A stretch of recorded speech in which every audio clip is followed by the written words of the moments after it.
திருச்சிற்றம்பலம். ஹர நம பார்வதி பதயே. அரஹர மகாதேவா. அப்ப புறத்தூய்மை நீராலமையும் அகைத்தூய்மை வாய்மையால் காணப்படும். வள்ளுவர் சொல்ற அகைத்தூய்மை எப்படி இருக்கணும்? உண்மை பொருளாக மனித வாழ்க்கை வாழ வேண்டும். அப்பதான் அகத்துல தூய்மை இருக்கும். அப்ப புறத்தூய்மை என்பது நாம் அன்றாடம் நீராடுவது, அகத்தூய்மை என்பது மனத்தினால் ஏற்றம் வரும்.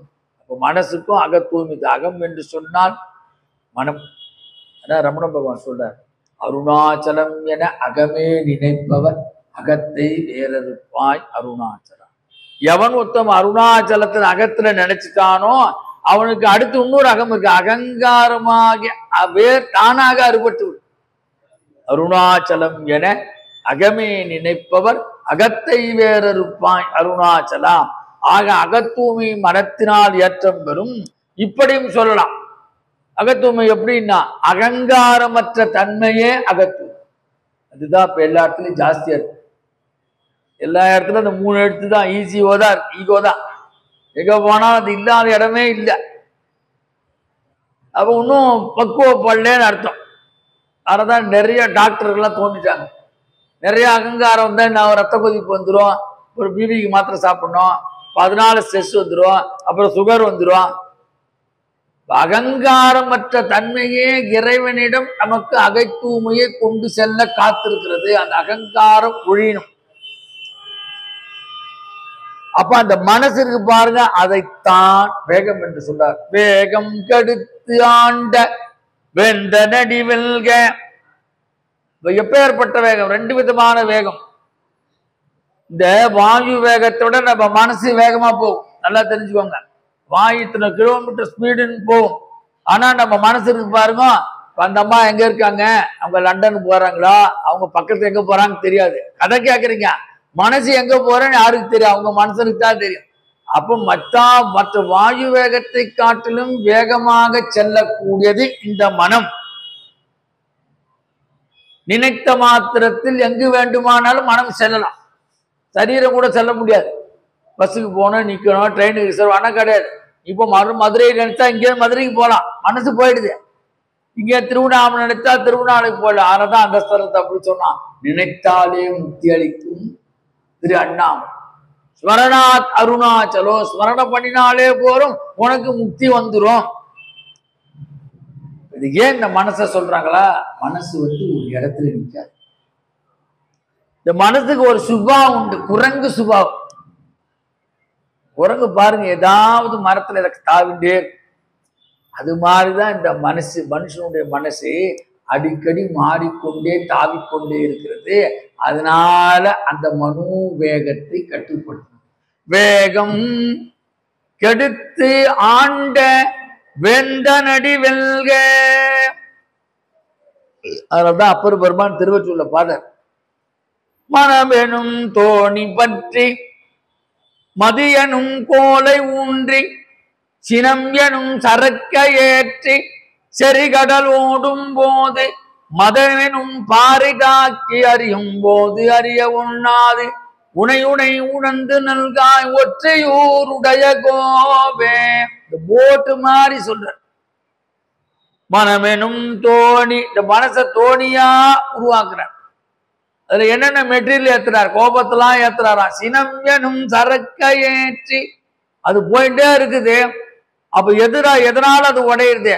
மதமெனும் பாறை தாக்கி, அகங்காரம் என்றும் பாறை தாக்கி உடையும் போது அறியும் போது அறிய ஒண்ணாது உனை உணர்ந்து நல்காய் ஒற்றியூருடைய கோப. எல்லாவற்றுக்கும் காரணமாக இருக்கக்கூடியது இந்த மனம். அது வேகமானது, அதை கட்டுப்படுத்தணும்.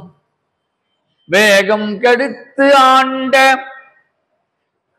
அப்ப வேகமாக செல்கின்ற மனத்தை கட்டுப்படுத்துவது எப்படின்னா, இறைவனுடைய திருநாமங்களும் இறைவனுடைய திரள். ஒரே சொல்யூஷன் அப்படிதான். எப்போ வேகமா இருக்கிற மனுஷன் கூட யாருக்கு அடங்குவான்னா இறைவனுக்கு மட்டுமே அடங்குவான். ஏன்னா அந்த இறைவன் தான் நமக்குள்ள மனசாட்சியாக இருக்கு. அதுதான் தெய்வ சாட்சி, மனசாட்சி. உளமாற என்று சொன்னாங்க பாருங்க. இதெல்லாம் இந்த தெய்வம் தான் உள்ள இருக்குது. இந்த மனசாட்சி தான் இறைவனாக இருக்கிறான். அதனால சொல்றார் அவர் மாணிக்க வாசகர், இந்த மனத்தை அடியார்களே ஆக்கப்பூர்வமாக செயல்படுத்துங்கள். இந்த மனம் எப்படி நல்வழிப்படுத்தணும், நல்ல சிந்தனைக்கு போகணும். இது மாதிரி நல்ல சத்சங்கம் நடக்குது, சத்சங்கத்துக்கு போகணும், அந்த சத்சங்கத்துல பலன் நமக்கு கிடைக்கணும், பின்னால எல்லா ஜெனரேஷனும் இந்த சத்சங்கத்துக்கு வரணும் அப்படின்னு மனசுதான் சொல்லி எல்லாரும் அழைச்சிட்டு வரணும். நீங்க ஒரு 5 பசங்களை கூட்டு வந்துருக்கலாம் இல்லையா, பசங்க வரணும், கை பிடிச்சிதான் அழைச்சு வரணும். அப்ப இந்த மனசை எப்படா கட்டுப்படுத்துது? ஆண் பெண் 2 பேரும் சேர்த்தே சொல்றார். எல்லாருமே பிராணாயாமம் பண்ணணும். ஆண் பெண் இந்த பிராணாயாமம் பண்ண மனத்துடைய வேகம் ஓட்டம் குறைக்கப்படும். பிராணாயாமம் பண்ணா ரொம்ப நல்லது. மூச்சு பயிற்சி ஆண் பெண் எல்லாருமே யோகால சொல்லித்தராங்க. அவங்க ஊர் 10 பிராணாயாமம் எப்போ டைம் கிடைக்கும் உட்காந்துட்டு பிராணாயாமம் பண்ண அந்த சுவாசம் தான் நம்மளை கட்டுப்படுது. அது யோகத்துல வாசி நாசி என்று ரொம்ப டீப்பா சொல்லுவார். அது கூட நம்ம போக வேண்டாம். தினமும் பிராணாயாமம் பண்ண, அந்த பிராணாயாமம் பண்ண மனம் ஓட்டமானது வேகமாக செல்கின்ற மனம் தடைபட்டு சரியாக நிலைக்கு வரும். இதை செய்யலாம், இதை செய்யக்கூடாது, இது நல்லது, இது கெட்டது, இது அல்லது இது பொல்லாதது என்ற ஒரு நிலை மனம் எதனால வரும்னா வேகத்தை பிராணாயாமம் மூச்சு பயிற்சி மூலமா கட்டுப்படுத்தலாம். அப்ப இந்த மன ஓட்டத்தை சொல்றார், மன ஓட்டத்தை கட்டுப்படுத்துவனே மீண்டும் துன்பத்தை அடையாத நிலையை ஏதுங்கிறார். மனத்தை கட்டுப்படுத்தினாலா துன்பம் இல்லாத அருணகிரிநாதருக்கு அவ்வளோ கஷ்டப்பட்டார். எல்லா விதமான பழக்கம் அவருக்கு. கடைசியில அந்த மனசு அப்படியே அலைப்பாய்ந்து கடைசியில தற்கொலைக்கு போய் நேர திருவண்ணாமலை கோபுரத்திலேருந்து குதிக்கிறார்.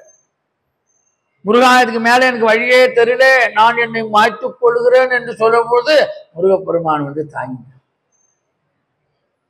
சாமி உடலை பார்த்தீங்களா, நான் முருகான்னு சொல்லிட்டார், அதனால கூப்பிட்டுட்டான், நான் போய் அவனை தாங்குறேன்னே தாங்கி பிடிச்சார். ஏன் தாங்கி பிடிச்சார்? அவராலே நமக்கு திருப்புகழ் கிடைக்கும். சாமி சும்மா தாங்கி பிடிச்சாரா? தாங்கி பிடிச்சி சொல்றார், சும்மா இரு அருணகிரி. சும்மா இருக்க முடியுமா? யாரா சும்மா ஒரு நிமிஷம் இருந்திருப்பாருங்க. இந்த படத்துல சொல்ற மாதிரி ஒரு நிமிஷம் சும்மா இருக்க முடியாது. மனசு அலைவு பாய்ந்து கொண்டே இருக்கும். அப்ப முருகப்பெருமான் கையிலேந்து அவருக்கு சும்மா இரு என்ற ஞான உபதேசத்தை சொன்ன உடனே அவர் மனம் கட்டுப்பட்டது, இறையாண்மைக்கு உட்பட்டது. முருகப்பெருமான புடிச்சுட்டார், உபதேசம் செய்தான், சும்மா இரு. உடல் சும்மா இருக்கும், மனசு சும்மா இருக்குமா? அதான் கஷ்டம். உடல் வேணா சும்மா உட்கார்ந்து இருக்கலாம், மனசு சும்மா இருக்குமா? மனசு எப்ப சும்மா இருக்கும்? எல்லா விதமான ஆசாபாசங்கள், ஆணவம், கண்மம், மாயை, மலங்கள் நீங்கிய பின்புதான் மனம் சரியான நிலைக்கு வரும். அப்ப முருகனே அந்த பக்குவத்தை கொடுத்தான். சொல்றார், சும்மா இரு, சும்மா இரு சொல்லற என்றலுமே அம்மாபொருள் ஒன்றும் யான். மகா வாக்கிய பொருளாக இருக்கக்கூடியவன், மாபொருள் தத்துவமசியாக இருக்கக்கூடியவன். அப்ப மனம் மரணத்திற்கு பக்குவம் ஆயிற்று. மீண்டும் வருகிறார், அவர் பாட செய்கிறார். நமக்கு 16,000 திருப்புகழ் கிடைச்சது. ஒரு 1000 சொச்சம் தான் கைது. கந்தர் அலங்காரம் கிடைச்சது, கந்தர் அனுபூதி கிடைச்சது, வேல் வகுப்பு கிடைச்சது, வேல் விருத்தம் கிடைச்சது, மயில் விருத்தம் கிடைச்சது. எவ்வளோ இறைவனுடைய முருகப்பெருமானுடைய பெருமை பூரா அவ்வளோ அற்புதமாக பாடினார். அவருக்கு அந்த வேகம் இருந்தால் அதை பாட முடியாது. அந்த வேகத்தை தடுத்தாட்கொண்ட வேந்தனாக அருணகிரிக்கு முருகப்பெருமான் வந்தார். இங்க மாணிக்க வாசகர் எங்கேயோ குதிரை வாங்க போனார். அந்த வேகத்தை தடுத்து தான் ஆட்கொண்டார். வேகம் தடுத்து ஆண்ட வேந்தனடி வெல்க. அப்ப இந்த வேகத்தை எதால வெல்லணும்? விவேகத்தால், மனம் என்னும் கருவியால் தான் இந்த வெல்ல முடியும். பதஞ்சலி யோக சூத்திரத்துல சொல்றாரு இதை பத்தி, சித்த விருத்தி நிரோதகா.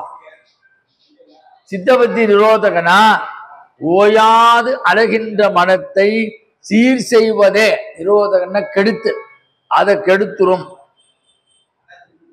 ஓயாத மனம் அலைவது எப்படி கெடுக்க முடியும் சொல்றார் அவர் மணிவாசகர். இதற்கு சிவத்தியானம் செய்யும். இதான் வர பாயிண்ட். வேகம் கெடுத்து ஆண்டனை என்னை ஆண்டு கொண்ட, சும்மா ஆண்டு கொண்டு இல்லையா, முன்னாடி அவ்வளோ தபஸ் பண்ணியிருக்கார். சாதாரணமா கிடைச்சிடாது. சிவத்தியானம், சிவ வழிபாடு, சிவம் என்று சொல்வதற்கே உச்சரிப்பதற்கே தவம் செய்யணும். ரொம்ப கஷ்டம். இதுவும் 3 எழுத்து, அதுவும் 3 எழுத்து தான். அந்த தவம் செய்தால்தான் சிவத்தை அடைய முடியும். இதற்கு சிவத்தியானம் மற்றும் யோகம் செய்ய வேண்டும். இதற்கு மனம் சங்கல்பிக்க வேண்டும். மனம் சரியா இருக்கும். எல்லாவற்றுக்கும் காரணமாக இருக்கிறது மனம். அதை இறைவன் அவரை தடுத்து ஆண்டு கொண்டதனாலே ஆண்ட என்ற பதத்தை போட. வேகம் கெடுத்து ஆண்ட வேந்தனடி வெல்க.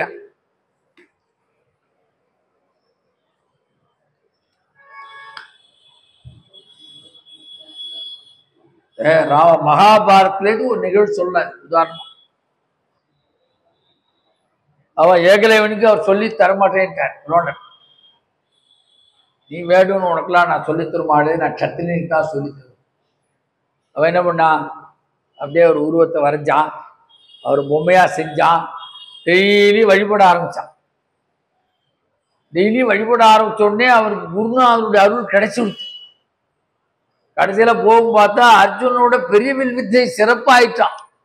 யாருன்னா அப்ப அர்ஜுன் நம்ப மாட்டேன்னா, எனக்கு தெரியாது நீங்க சொல்லி கொடுத்தீங்க அப்படின்னா, வாய் போய் பார்ப்போம்னா பார்த்தா அவரே பார்க்கிறார். அவர் உருவத்தை வைத்து அவன் வழிபாடு செய்திருக்கிறான் என்று சொன்னால் அவருடைய மனம் அந்த வேகத்தை விட்டு விவேகமாக குரு பக்தியை தோன்றியது. அதனால்தான் அவனுக்கு உடனே கடைசியில கேட்டார், கட்டவர் கொடுத்தான். கொடுத்துட்டு சொல்றார், ஏகலைவ்யா, மகாபாரதம் இருக்கிற வரைக்கும் என் பெயரும் இருக்கும், உன் பெயரும் இருக்கும். துரோணர் உண்டு, ஏகலவி கதை சொல்லாமே மகாபாரத்தை சொல்லவே முடியாது. எல்லா பருவத்திலும் வரும் அது. அதனை எதுக்கு சொல்றேன், அந்த வேகமாக சங்கல்பத்தை ஏற்றுக்கொண்டான். அதைத்தான் சொல்றாரு, ஆண்ட. அந்த வேகம் வரணும், அதைத்தான் இங்க சொல்றாரு. வேகம் கெடுத்து ஆண்ட என்னை ஆண்டவன் சிவபெருமான் வேந்தனடி வெல்க. அப்ப சங்கல்ப விகற்பத்தால் எல்லா நிகழ்வுகளும் நன்றாக நடந்தேறுகிறது என்பது மந்திர சாஸ்திரம் சொல்லு. நம்ம ஒருத்தர் சங்கல்பம் பண்ணிட்டோம்னா அந்த சங்கல்பத்தினா எல்லா விஷயங்களும், அப்போ போகிறோம், கோயிலுக்கு போகிறோம், குருக்கள் சங்கல்பம் பண்ணுறாருல, என்னென்ன வேணும் எல்லாம் கேட்குறோம்ல, பையனுக்கு ஃபாரின்ல வேணும், விசா வேணும், அது வேணும், இது எல்லாம் கேட்குறோம். எல்லாம் எதை நாம் சங்கல்பம் நிறுத்தி போய்க்கிறோமோ அந்த சங்கல்பெல்லாம் நிறைவேற்றுவனாக இருக்கிறான். அதைத்தான் இங்கே விவேகன்னு சொல்றார். இப்படி சங்கல்பத்தால் 6 ஆதார சக்கரங்களையும் நாம் சொல்லதை கேட்கணும். மூலாதாரம், சுவாதிஷ்டானம், மணிபூரகம், அநாகதம், விசுத்தி ஆகிய 6 சக்கரங்களும் பஞ்ச கோஷங்கள், 5 விதமான கோஷங்களும் வருது. அன்னமய கோஷம், மனோமய கோஷம், பிராணமய கோஷம், ஆனந்தமய கோஷம், இப்படி பஞ்ச கோஷங்கள் எல்லாம் நம்ம சிவத்தியானத்தில் விவேகமாக செய்தான் இவைகள் எல்லாம் நமக்கும் சித்தை உருவாக்க காத்திருக்கிறது. சிவானந்த விளக்கத்தை சொல்றார். இப்படி வெற்றிகரமாக வேகத்தை குறித்து விவேகமாக மனத்தை ஆடுவதையே அந்த ஆண்ட, என்னை ஆண்டு கொண்ட பெருமான் அவனே நம்மை ஆடுகிறான். எப்படி இருக்காரா சுவாமி, மனித மனத்தில் ஒளிந்து கொண்டு கடவுள் இந்த செய்கையை ஈசன் சிவபெருமான் செய்கிறான். அதனாலே அவனை எப்படி ராஜா உலகத்தை காப்பாற்றுறானோ மக்களை, அது மாதிரி என்னை காப்பாற்றி திருப்பெருந்துறையிலே என்னை ஆட்கொண்ட வேந்தன். அதனால வேகம் கடுத்து ஆண்ட வேந்தனடி வெல்க. இன்னொரு அர்த்தம், வேகம் என்பது விருப்பம்னு ஒரு அர்த்தம். நமக்கு எல்லா விதமான சௌகரியம் எவன் செய்கிறானோ அவனுக்கு நமக்கு வேந்தன். எல்லாம் எது செய்து தரானோ, ராஜா என்ன பண்ணுவான், இவ்வளவுதான் வரி போடணும், இவ்வளவு போடக்கூடாது, இப்படிதான் ஜனங்களை நல்வழிப்படுத்தணும் அப்படின்னு நமக்கு எதெல்லாம் நல்ல செய்யறானோ அரசன், அது மாதிரி என்னை ஆட்கொண்ட வேந்தன் திருப்பெருந்துறை சிவபெருமான். அதனால்தான் வேகம் கெடுத்து ஆண்ட வேந்தனடி ஒல்க. இந்த வேகம் எப்படி, இதுல முக்கியமான விஷயத்தை சொல்றார். இந்த வேகம் எப்படி இருக்கு, மலப்பரிபாகம், ஆணவமலை நீக்கம், இந்த ரெண்டும் யாரால நீக்க முடியும்னா இறைவன் ஒருவனால் மட்டுமே நீக்க முடியும். அதான் அஞ்ஞானம் தன்னை பின்னால் சொல்வார், அஞ்ஞானம் தன்னை அகல்விக்கும் நல்லறிவு. அஞ்ஞானம் என்பது இருட்டு, ஞானம் என்பது வெளிச்சம். அந்த இருட்டை நீக்கி யார் வெளிச்சத்தர்னா இறைவன் ஒருவனாலே முடியும். அதுதான் சொல்றார் மலபரிபாகம். ஆணவமலம் நீக்கம் என்பதை இறைவன் ஒருவனால் மட்டுமே செய்ய முடியும். அதனாலே அப்பேற்பட்ட இறைவனை வேந்தன் திருவடி, வேகம் கடுத்து ஆண்ட வெந்தனடி வெல்க. ஏன் இங்க திருவடி சொல்றார் அப்படின்னா, திருவடிதான் ஆணவத்தை போகும். அது எவரு சொல்றாருல்ல, பணியேன் ஒருவரை பத்மபாதம் பணிந்து. அபிராம்பட்டு சொல்றாருல, பணியேன், வேற யாருக்கும் நான் பணிய மாட்டேன், உன்னுடைய தாமரை திருவடியை பிடித்த பிறகு வேறொருக்கும் நான் பணியேன். அப்ப எவ்வளவு உறுதியா இருக்கார். அந்த தாமரை திருவடியை பிடிச்ச பிறகு வேறு யாற்று நான் போக தயாராக இல்லை. அதனால்தான் இங்க வேகம் கெடுத்து ஆண்ட வேந்தன் அடி வெல்க. அதை புகழறார், பாராட்டுறார், அதை மெச்சுகிறார். இப்ப திருவடி ஆணவத்தை வெல்லக்கூடிய ஒரு கருவியாக இருக்குது சொல்றார் திருமூலர். திருவடி ஞானம் சிவமாக்கும், திருவடி ஞானம் சிவலோகம் சேர்க்கும், திருவடி ஞானம் சிறை மலம் மீட்கும், திருவடி ஞானமே தின்சித்து முக்தியே. திருவடி ஞானம், இறைவனுடைய திருவடை நினைக்கின்ற பொழுதே அந்த ஞானம் அதுவே நம்மை சிவமாக ஆக்குவதற்கு தயார்படுத்துகிறது. அந்த திருவடி ஞானத்தை எவ்வளவு தொழுகிறோமோ அதுவே நமக்கு சிவலோகத்திலே கொண்டு சேர்க்கும். சொல்றாங்க இல்ல, என்னுடைய தந்தையார் சிவலோகம் சென்று விட்டார், ரொம்ப வரமாட்டான்னு ஒரு நம்பிக்கை. அது மாதிரி அங்க போயாச்சுன்னா மீண்டும் பிறப்பற்ற தன்மை, அதுதான் சிவலோகம். சிவலோகம் சாதாரண விஷயம் கிடைக்காது அவ்வளவு சீக்கிரம். திருவடி ஞானத்தை பிடித்தால்தான் சிவலோகம் சேர்க்கும் சொல்றார், சொன்னவர் திருமூலர். திருவடிய ஞானம் சிவமாக்கும். அந்த திருவடி எவ்வளவுக்கு எவ்வளவு நாம தொழுகிறோம் நமக்கு ஞானமயமான சிவபக்தி உண்டாகும். ஞானம் தான் ரொம்ப முக்கியம். ஞானம் வந்துருத்தா பக்தி தானா வந்துடும். நம்ம கிட்ட பொறுமை ஜாஸ்தி. பகவான் சொல்றார், ஞானம் இல்லாது உன் ஆசையால் தளர்வர ஞானம் தெரித்தருள் அருணாச்சலா. ஞானம் இல்லாது உன் ஆசையால் தளர்வர ஞானம் தெரித்தருள் அருணாச்சலா. அருணாச்சல சிவ அருணாச்சல சிவ அருணாச்சல சிவ அருள். அந்த ஞானம் பகவானே கேட்கிறாரு, அவர் நமக்கு தான் கேட்டார். அவரு கேட்க, அவர் ஞானம் வந்ததுனால்தான் திருச்சியிலிருந்து இங்க வந்து உட்காந்துட்டார். அருணாச்சலம்ன்ற நாமத்தை கேட்டோடனே அவர் ஞானம் வந்துருச்சு. அந்த ஞாபகம் காதுல விழுந்தது, கிளம்பிட்டார் அங்கே. எதுக்கு சொல்றான்? திருவடி ஞானம் சிவலோகம் சேர்க்கும், திருவடி ஞானம் சிறை மலம் மீட்கும். இந்த பிறவையாக பெரும் சிறையிலிருந்து நம்மை மீட்க அருள் செய்கின்றது. திருவடி ஞானமே தின்சித்தி முக்தியே. அதனால எனக்கு வேந்தனாக இருக்கக்கூடிய அந்த சிவபெருமானுடைய திருவடிகள், என்னை ஆண்ட திருவடிகளை வாழ்த்துகிறேன், வெல்கிறேன், வணங்குகிறேன். அதனால்தான் சிவபெருமானுக்கு நடராஜன், தியாகராஜன் என்ற பெயர் அவருக்கு தான். ஏன் தியாகராஜன்? எல்லா விதமான சௌக்கியங்களையும் நமக்கு கொடுத்துட்டு அவர் ஸ்மசானத்தில் இருக்கார். அதனால்தான் தியாகம். இந்த தியாகம் யாராலும் செய்ய முடியாது. அவர் எங்கேயோ ஸ்மசானத்தில் உட்கார்ந்து இருக்கார். நமக்கு எல்லா விதமான என்னென்ன வேணும், நமக்கு புதுசு புதுசா லேட்டஸ்ட் காரா பெங்களாவா எல்லாம் வேணுமா, எல்லாத்தையும் அடியார்களுக்கு அறுத்து விட்டு அவர் எங்கேயோ சாதாரண இடத்துல ஸ்மசானத்தில். அந்த தியாகத்தை செய்தனால்தான் சிவபெருமானுக்கு தியாகராஜன். எல்லா அடியார்களுக்கும் சிதம்பரத்திலே ஆனந்தத்தை தருவதால் அவருக்கு ஆனந்த நடராஜன், ஆனந்த நடேசன். யார் போனாலும் அவர் பார்த்த உடனே ஆனந்தம். நம்ம எது கேட்கணுன்னே தோணாது, அவரே கொடுத்துருவார். அப்ளிகேஷன் போட வேண்டாம், அங்கே போய் நின்று அவர் அழகா பார்த்தாலே போறோம். இன்னைக்கு என்னென்ன கொடுக்கணும் அவர் சங்கல்பிச்சிருவார். அப்ப நாம என்ன பண்ணணும்? அவனிடத்திலே சரணடையணும். சரணடைஞ்சாதான் அந்த வேகம் குறைஞ்சி வேகம் டோட்டல் சரண்டர். அப்ப வேகத்தை ஆண்ட அவனுடைய திருவடியை போற்றுவோம், அவர்களே வெல்லுவதற்கு தகுதியானவர்கள் சொல்றார் மணிவாசன். அவரே இந்த உலகத்தில வெல்லுவதற்கு தகுதியானவர்கள் என்று சொல்லி 7வது அடிக்கு சிந்தனை நுழைகிறோம். பிறப்பருக்கும் பிஞகன் தன் பெய்கழல்கள் வெல்க. பிறப்பு அறுக்கும் பிஞகன் தன் பெய்கழல்கள் வெல்க. முதல்ல சொன்ன மந்திரம் தான் இது. திரேம்பகம் யஜாமகே சுகந்திம் புஷ்டிவர்த்தனம் உருவார்க்கும் பந்தனான் மிருத்தோர் முக்ஷேய மாம் ருதாது. இந்த ஸ்ரீருத்ரத்துல வருகின்ற இந்த மந்திரத்தின் தமிழாக்கமே இந்த வரிகள். தெரிஞ்சுக்கோங்க. அதெல்லாம் நம்ம அது தெரியலன்னு வருத்தப்பட வேண்டாம். பிறப்பருக்கும் பிங்க வரிகள் தன் பெயர்கள் என்று சொல்லிவிட்டால் நீங்க அந்த ஸ்ரீருத்ரத்தின் மந்திரத்தை சொன்ன மாதிரி உங்களுக்கு பலன் கிடைச்சு. இதுல ஒண்ணு எந்த அளவு இம்மி அளவு கூட சந்தேகமே வேண்டாம். அதுல சொன்னதை தான் அப்படியே சொல்லியிருக்க. அப்ப பிறப்பு என்பது அவரவர்களின் பாவ புண்ணியத்தை பொறுத்து. பாவ புண்ணியம்னா அவரவர்களுடைய தவநிலைக்கு ஏற்றவாறு இந்த வாழ்க்கை அமைகிறது சொல்றார். பிறப்பு அறுக்கும் விஞ்ஞகந்தன் பெய்கழல்கள். அப்ப நமக்கு யார் இதை தரணும்?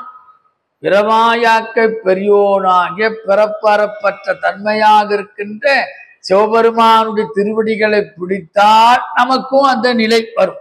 அதுதான் பிறவா யாக்கை பெரியோர். சாதாரணமா சொல்லல.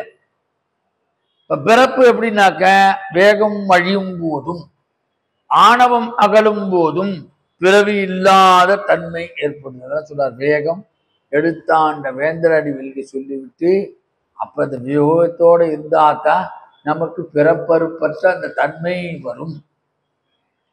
எவ்வளோ நாள் தான் பிறக்குது இல்லையா? ஆதிசங்கர் வருதவே வருது. உணரபி மரணம் உணரபி ஜனனம் உணரபி ஜனனி ஜடரே சயனம். உணரபி மரணம் உணரபி ஜனனம் உணரபி ஜனனி ஜடரே சயனம். இக சம்சாரே பகுதோஸ்தாரே கிருபயா பாரே பாகி முராரே பஜ கோவிந்தம் பஜ கோவிந்தம் பஜ கோவிந்தம் மூடமதே. கெட்டமதி மூடமதே. எவ்வளோ நாளைக்கு தான் பிறந்து பிறந்து பிறந்து இழைக்கிறது. எல்லா மகான்கள் சொன்னவர். எல்லா மகான்கள் சொல்லாத மகான்களே கிடையாது. யாருக்கால பேர் என்ன சொல்றாங்க மேலே எழுதிருப்பாரு. போட்டோல இருக்கு. மீண்டும் பிறப்பு உண்டாங்கிற உண்மை மறவாது. பிறப்பே வேண்டான்ட்டான். அப்பர் பெருமான் அப்படிதான் பிறப்பே வேண்டான்னு சொல்லிதான் போனார். நடராஜ பார்த்த உடனே மீண்டும் பிறக்கணும் ஆசை வந்து தரும். குடித்த புருவும் கொம்பு செவ்வாயும் குமிழ்ச்சிருப்பும் பனித்த சடையும் பவளம் போல் மேனியில் பால் வெந்நீரும் இனித்த முறை எடுத்த பொற்பாதம் காணப்பெற்றால் மனித பிறையும் வேண்டுவதே இம்மானித்து. அவனை பார்த்த உடனே எனக்கு பிறவி ஆசை வந்துருத்தியா? பிறவே வேண்டான்னு தாய்மானர் சொல்றார். இப்பிறவி தப்பினால் எப்படி வாய்க்குமோ? மீண்டும் பிறவாத தன்மைன்னா மனுஷ ஜென்மா எடுத்தாத்தான் மீண்டும் பிறவாத தன்மையை நாம அடையலாம். அதற்கு நாம தயார்படுத்தி கொள்றோம். அந்த தயார்படுத்தி கொள்வதற்குத்தான் இந்த சிந்தை மகிழும் சொல்றோம். அப்ப பிறவி பெருங்கடல் நீந்துவர் நீந்தார் இறைவன் அடி சேரார். நீண்டுட்டே இருக்கணும். யார் நீந்துவான் யார் நீந்த மாட்டான்னா இறைவனுடைய திருவடியை பெருத்தவன் நீந்த மாட்டான். திருவடியை பிடித்தால் நீந்தி கொண்டே இருப்பான். உணரபி மரணம் உணரபி ஜனனம் உணரபி ஜனனி ஜடரே. மறுபடியும் மறுபடியும் எத்தனுடைய தாயார் வயிற்றுல வந்து தங்கி தங்கி பிறக்கிறதே இன்னைய சரீரம் இழைச்சி போச்சுமா அப்படின்றார் பட்டினத்தை. சொல்ல இல்லையா? அப்பன் எத்தனை எத்தனை அப்பனோ அன்னை எத்தனை எத்தனை அன்னையோ பிள்ளை எத்தனை எத்தனை பிள்ளையோ பெண்டிர் எத்தனை எத்தனை பெண்டிரோ இன்னும் எத்தனை ஜென்மம் ஜென்மமோ என் செய்க எங்கச்சி ஏகம்பனே. எவ்வளோ நாள் தான் பிறந்து பிறந்து இறக்குது. இந்த பிறவாத தன்மை அதுதான் அவர் பண்ண. பிறவா வரம் தாரோ பெம்மானே பிறவா வரம் தார். அந்த கேட்கிறது. பிறவா வரம் தாரும். இப்ப என்ன விஷயம்னாக்க, நம்ம சில புண்ணியங்கள்லாம் செய்தா மேல போயிடுவோம். புண்ணியலோகத்துக்கு போனாலும் மீண்டும் கீழே அமைச்சிருவாராம். பிறவாத தன்மைனா சிவனுடைய திருவடி பற்றினால்தான் அவர் நமக்கு பிறவாத தன்மையை கொடுத்து அவர்களை காத்திருக்கிறார். இப்ப பிறந்து புண்ணியம் செய்தாரும் தேவருலகத்தில் போகம் அனுபவித்து பின் அவர் ஆன்மா தேவாம்சத்துடன் கூடிய உடலை விட்டு ஆகாயத்திற்கு வருமா. திரும்பும் மழையால் பூமி அடையும், புல்லாக வளரும் அல்லது அன்னமாக விளையும். அதை உங்கள் வயிற்றில் போய் சுக்கலமாக விந்து ஆணிடத்திலும் சோனிதமாக பெண்ணிடத்தில் கருமுட்டையாக மாறி மாறி ஒரு குழந்தையாய் புரட்சி மூலம் மீண்டும் நாம் பிறக்கும் சொல்றார்.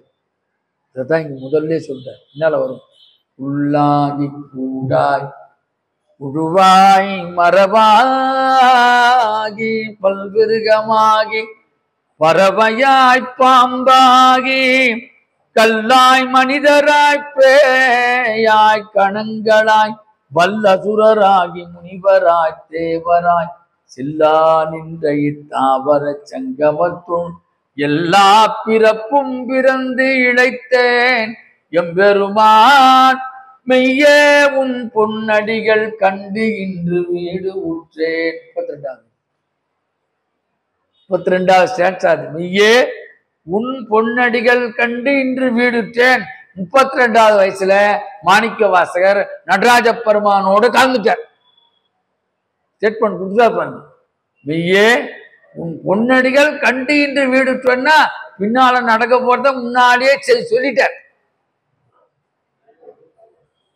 ஆக இந்த பிறப்பிறப்பு அறுப்பை தீர்ப்பவன் யாரா கையெழுத்து போடுறோம்னா சிவபெருமான்.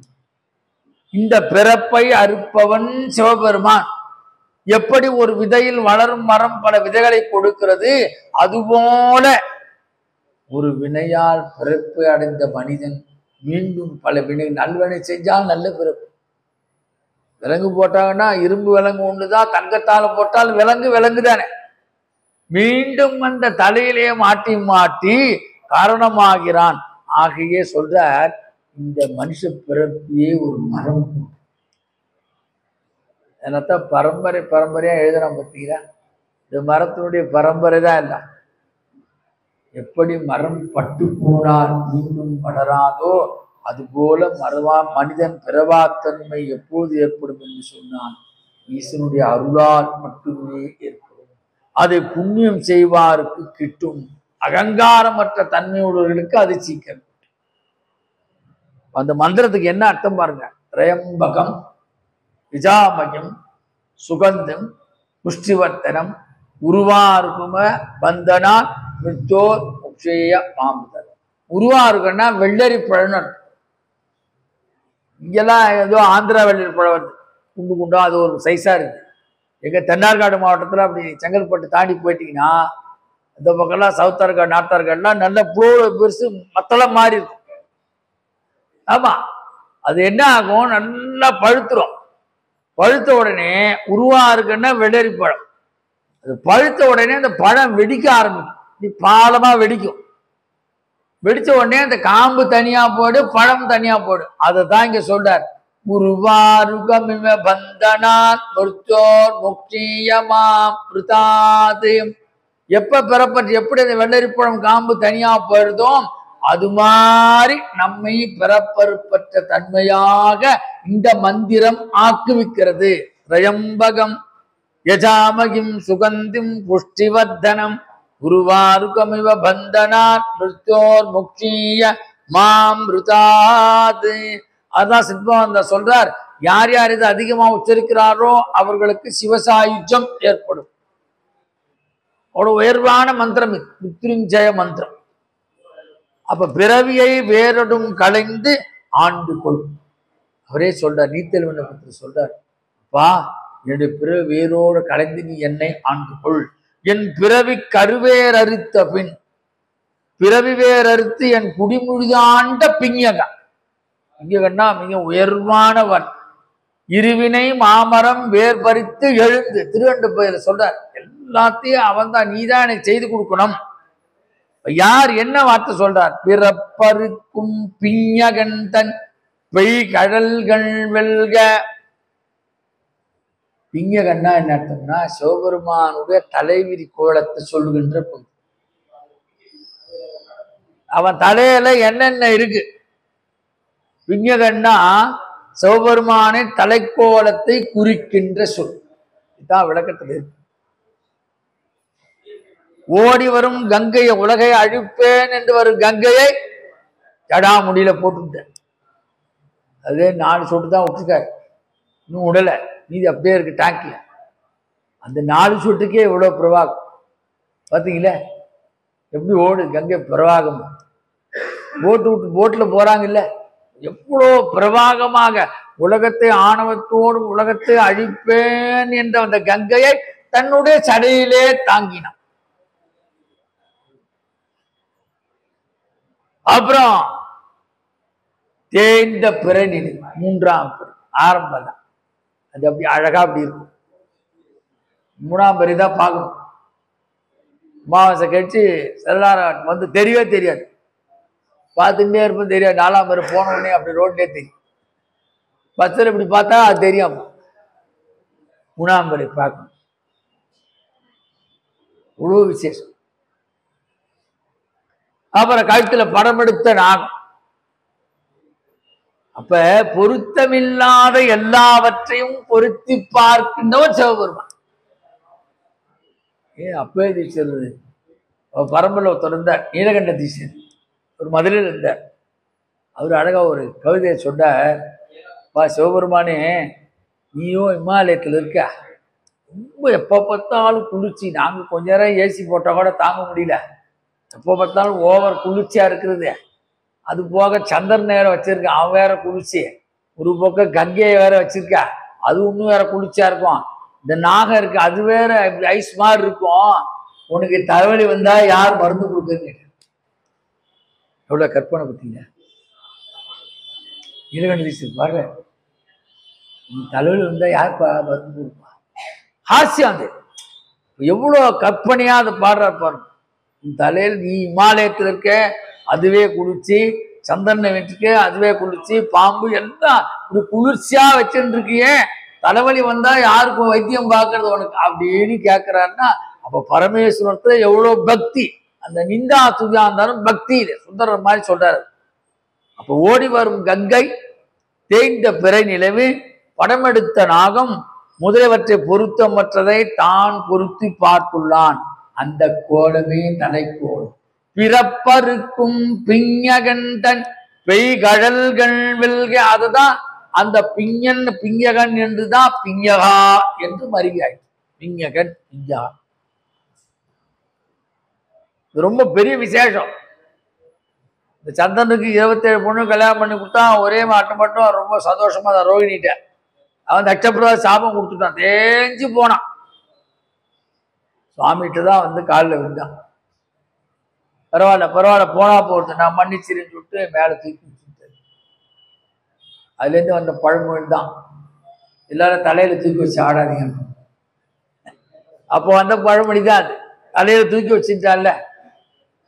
இப்ப சந்திரனுக்கு பெருமை ஆயிடுச்சு, சிவபெருமானுக்கு பாடினார் அவர். பித்தா மீரை சூடி பெருமானே அருளாளா,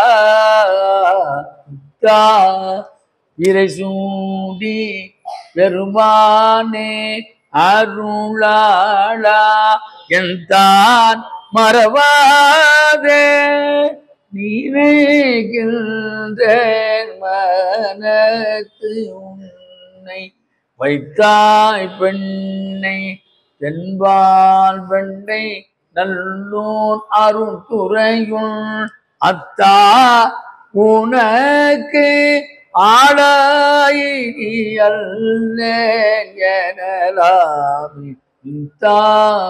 அல்லேங்கூடி. அதனால்தான் சிவபெருமானுக்கு சந்திரசேகரன், சந்திரமௌலி, தமிழ்ல பிறைச்சூடன், கர்நாடகால சந்திரசூட்டன், எல்லாம் ஒரே சுவாமி தான். அந்தந்த தேசத்துக்கு தகுந்த மாதிரி பேரு. ஞானசம்பந்தர் அப்படித்தான் திருவக்கரையில போடுறார். சந்திரசேகரனே அருளா என்று தன் விசும்பில். திருவக்கரை போனா பாருங்க, அந்த சுவாமி பேர் சந்திரமௌலீஸ்வரர், பார்க்க வேண்டிய ஸ்தலம். ஞானசம்பந்தரால் பாடல் பெற்ற. எதுக்கு சொல்றார்?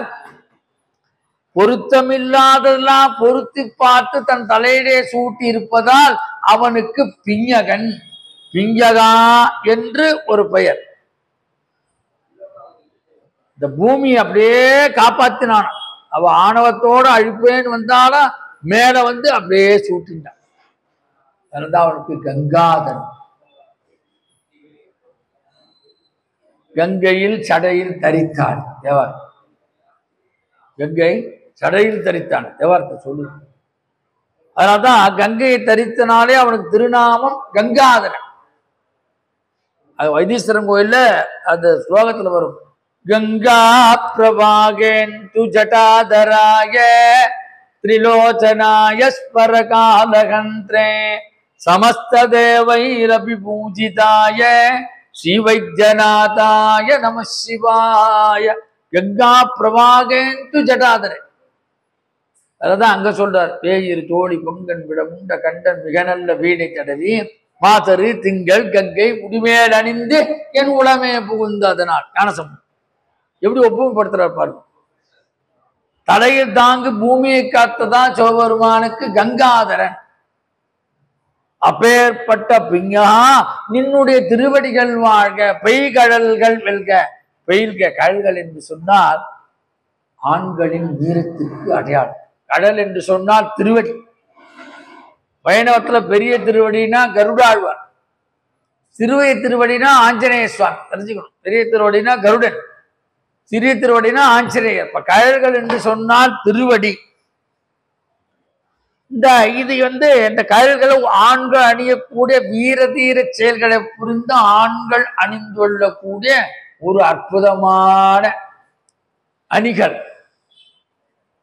நல்ல வீர தீர செயல்களை அவங்கதான் அதை போட்டு முடியும், எல்லாரும் போட்டு முடியாது. பிறப்பருக்கும் பிஞகந்தன் பெய்கடல்கள் வெல்க.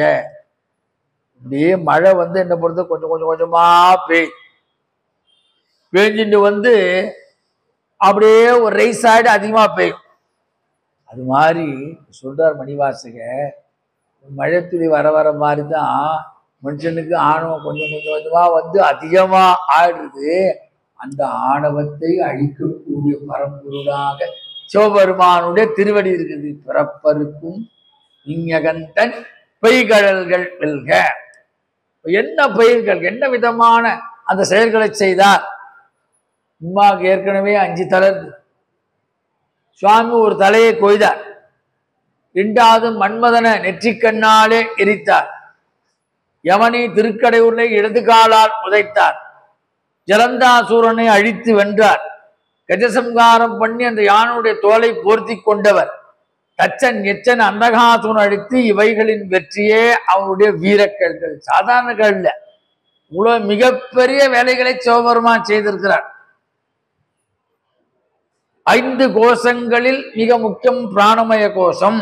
அதனால சொல்றார், இந்த பிராணமய கோஷத்துல இந்த திருவடியை நாம் பதித்து போற்றி வழிபட வேண்டும். நம்ம பிராணன் தான் உயிர். உயிர் போச்சுன்னா என்ன சொல்றோம்? பிராணன் போச்சு.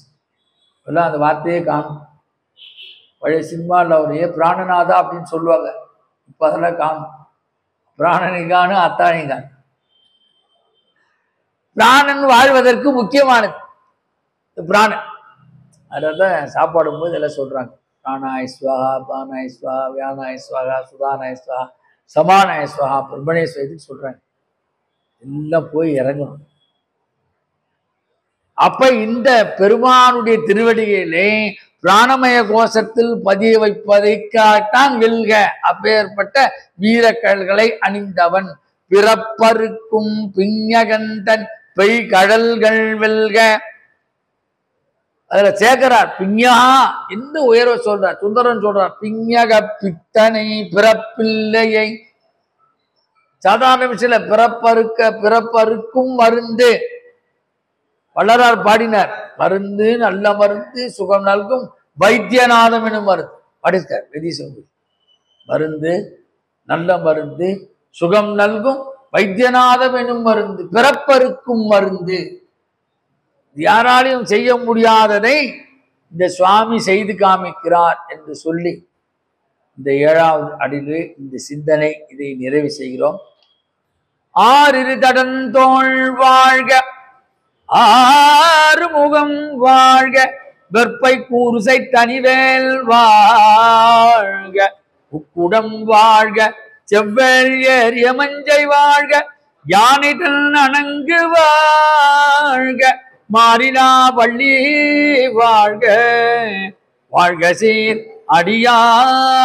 அடியாரெல்லாம் ஏது மகிழேறி விளையாடு முகம் ஒன்று, ஈசருடன் ஞான பேசு முகம் ஒன்று, ஊரும் அடியார்கள் வினை தீர்க்கும் முகம் ஒன்று, குன்றுருபவேல் வாங்கி நின்ற முகம் ஒன்று, மாறுபடு சூரரை வதைத்த முகம் ஒன்று, வள்ளியை மனம் உணர் வந்த முகம் ஒன்று, ஆறுமுகமான பொருள் நீ அருளல் வேண்டும், ஆதி அருணாச்சலம் அமர்ந்த பெருமாளே.